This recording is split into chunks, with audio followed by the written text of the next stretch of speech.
Сәлем достар. Алдыңғы жолы осы видеомды салып, дауысы ұнамай қалған соң өшіріп тастаған болатынмын. Осы жолы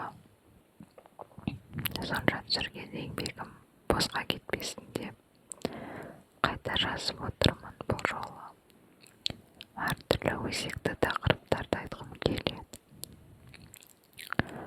Солардың ішінде соңғы бізде елде болған Эммануэла деген қыздың мешітке баруы әлеуметтік желіде өте көп талқыланып жатыр. Соған қатысты өз ойымды айтып кеткім келіп отыр.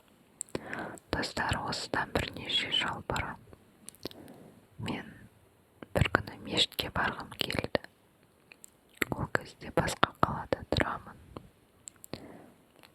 Сонымен өзі мешітке көп бармаймын, бірақ сирек болса да арасында барып тұрғым келеді. Себебі ол Алланың үйі, және ол жерде білесіздер, атмосфера басқаша, өзіңді бір жаның жайланып жақсы сезінесің дегенде. Сонда мешітке кіріп бара жатқанмын. Бір ер кісі, білмедім, сол жерде жұмыс істей ме, жоқ әлде жай мешітке келіп кетіп бара жатқан адам ба? Осы әйелдер неге үйлерінде тыныш отырмайды екен деді. Неге көпше түрде айтты? Себебі менімен қатар бір жасы үлкен әйел кісі мешітке кіріп бара жатты. Ол кісі күліп жауап берді. Біз де келгіміз келеді ғой, деп. Ер ашуланбай.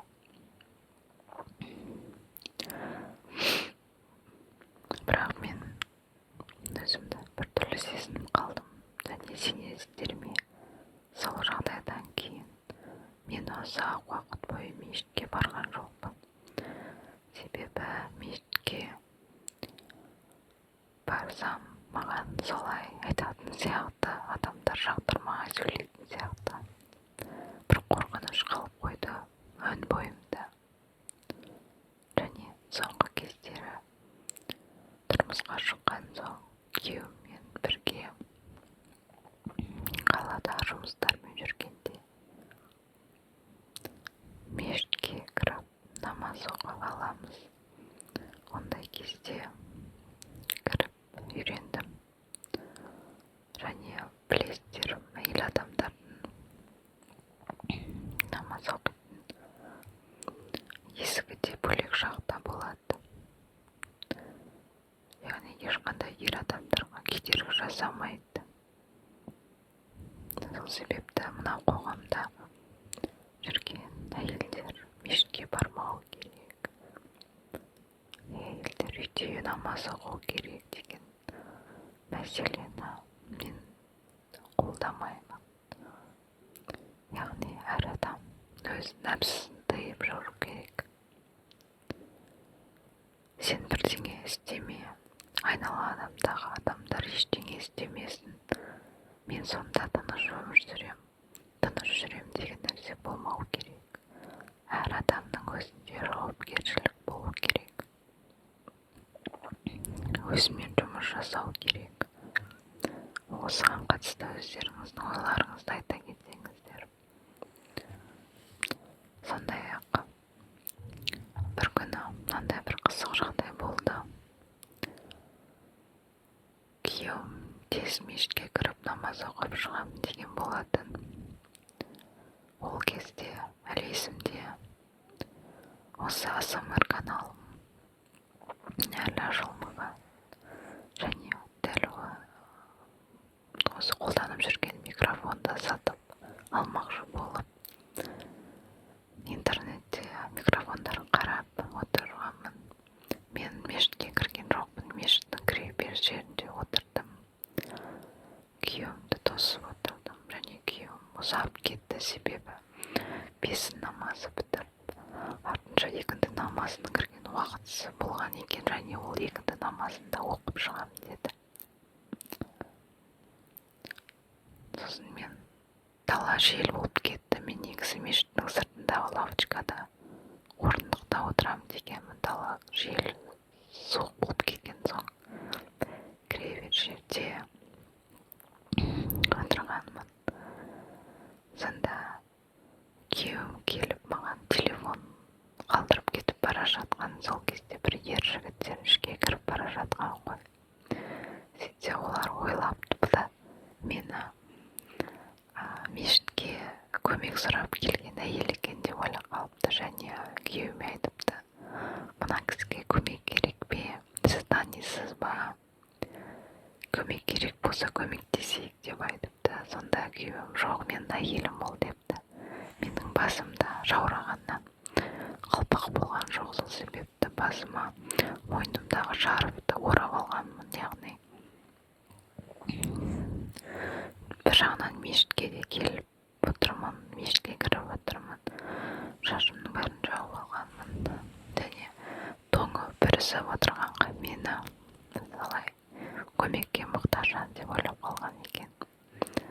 Өзіміз бір күліп алдық. Осындай бір қызық оқиға болған. Және жақында Джеллоның концерті болды. Мен оған бардым.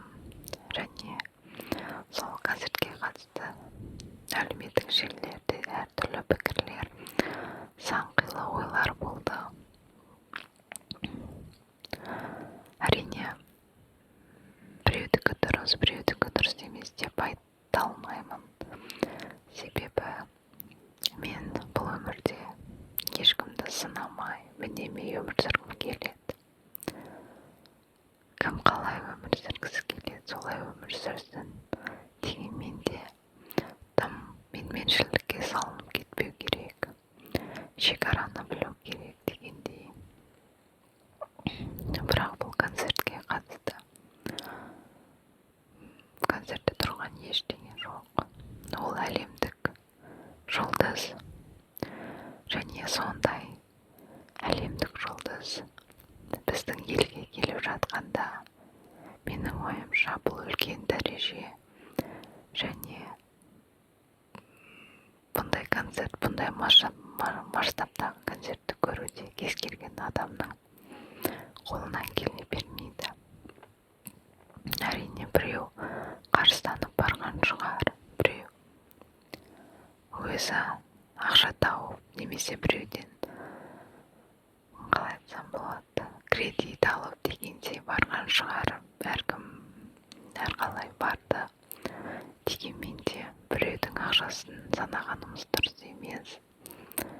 Сен соған кеткен 100 000 теңгеге одан да садақа бермейсің бе, қайырымдылық жасамайсың ба, бұлай істемейсің ба, солай істемейсің ба деп айтып жатқан адамдарға менің өзі айтарым бар. Әр адам өз ақшасын қалай жарататынын өзі ғана біледі. Ол сол ақшаны өз тауып жүр, өз еңбегімен, өз маңдай терімен тауып жүр. Сол себепті ол садақа бере ме, қайырымдылық жасай ма, жоқ концертке бара ма, жоқ саунаға бара ма, жоқ шетелге кете ме, жоқ әлде PlayStation сатып ала ма, және қалай айтсам болады, немесе қымбат ресторандарға барып ақша жарата ма дегендей. Яғни әркім әртүрлі іс-әрекеттермен демалады. Және ешкімді олай сынап мінеудің қажеті жоқ. Түптеп келгенде сол садақа бермейсің бе, қайырымдылық жасамайсың ба деген адамдарда егер сондай бір 100 000 артық ақша болса, мысалы тек 100 000 ақшасы болса, ол кісі отырып, мен мына 100 000-ды садақаға берейін, немесе қайырымдылыққа берейін деп ешқашан айтпайды. Достар, шындығына келсек дәл солай ғой.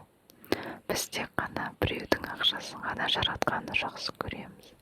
Ал өз ақшамызға келгенде олай емес. Біреу бір нәрсе істеп жатса, машина алып жатса, үй сатып алып жатса, немесе шетелге кетіп жатса, әйтеуір сол адамның бір минусын іздеп, артқа тартқымыз келіп тұрады. Ол дұрыс емес. Түптеп келгенде, адамның барлығы садақа береді. Және садақа берген ешкім айтуға міндетті емес. Мысалы, мен ай сайын садақа беремін, және мен Челоның концертіне бардым. Демек, ол деген сөз, мен жаман адаммын, мен ақшаны жаман нәрсеге жұмсап жатырмын деген нәрсе емес. Бұл менің өзімнің еңбегіммен тапқан ақшам, өзімнің энергияммен уақытымды жұмсап тапқан ақшам. Сол себепті менің өміріме азық болатындай, маған әдемі атмосфера және эмоция сыйлайтын сәттер өмірімде көп болғанын қалаймын. Менің ойым осылай, достар. Енді мен ештеңе ете алмаймын. Жай ғана ондай барлық жағдайға тек жақсы жағынан, позитивті жағынан қарауды сіздерге ұсынамын. Кез келген нәрсеге позитивпен қарауға тырысыңыздар. Және өзімнің телефоным өзім білем деп алдыңызда не шықса соған өзіңіздің ойыңызды, негативіңізді шаша бермеңіз. Мысалы, менің де видеоларыма адамдар жаза салады. Мысалы, мен бір видео көрдім, ол видео маған ұнаған жоқ. Сосын мен ол жерге міндетті емеспін. Мына видео маған ұнамады, неге түсіресіңдер деп жазуға. Ол жай ғана менің ойым. Және достар, естеріңізде болсын, әрбір біздің ойымыздағы нәрсені жаза берудің қажеті жоқ. Ол комментарий ретінде жаза берудің қажеті жоқ. Мысалы, сіз күніне 1000 видео көрсеңіз, оның 500-і жақсы, 500-і жаман болса, сол 500 жаманына 500 түрлі комментарий жазып шығасыз. Бірақ 500 жақсы видеоға комментарий жазбауыңыз мүмкін. Неге? Өйткені адамдар негативке көп көңіл бөледі, жағымсыз видеоларға, іс-әрекеттерге көп көңіл бөледі және соны талқыға салғанды жақсы көреді. Сол себепті көрген нәрсенің барлығын комментарий жазудың қажеті жоқ. Көрдіңіз, сізге ұнаған жоқ, жарайды, өтіп кетіңіз. Дәл солай. Ондай менде де болады. Мен бір періште емеспін. Менде де болады, бір адамдарды көрсем, жағымсыз қылықтарын көрсем, жазғым келіп тұрады. Кейде арасында жазып жіберемін. Бірақ сосын өшіріп тастаймын, ойланып қаламын. Яғни бұл дұрыс емес. Қазір білесіздер, Threads деген әлеуметтік желі шықты. Сонда көп қыздар жігіттерге қатысты өздерінің пікірлерін жазуда. Яғни қазіргі жігіттер жағымсыз қылықтар көп болып кеткен дегенде. Неге десеңіз, мен олармен кейде қосыламын, себебі мен Threadsке кейде бір өз ойымды саламын, қандай да бір ақпарат салсам, қыз балалардан қарағанда ер жігіттер артық бір жағымсыз сөздер жазып, лас әңгімелер жазып, солай істеп кетеді. Қыздармен салғыласып, А десе Б деп менің тұрмыстағы адам екенімді біле тұра сондай нәрселер жазып, ерсі қылықтар істеп дегендей. Бір жігіт маған былай жазыпты: сіз сияқты текті қыздар жолықпай-ақ қойды ғой маған, деп жазыпты. Сонда мен айттым: текті қыз табу үшін әлеуметтік желіде отырып алып әр қызбен салғыласа беруге болмайды, дедім. Сол текті қызға лайықты болу керек, деп жаздым. Және сол жазғаныма әлгі жігіт күлді де қойды. Демек ол шындық. Өйткені ол маған менің жазған жазбама бірнеше комментарий қалдырғаннан кейін оның жеке парақшасына кірсем, тек қана қыздармен салғыласқан комментарийларға толы екен. Яғни әр қызға анау мынау былай деп жекіріп жағымсыз сөздер жазған екен. Және сондай жігіттер өздеріне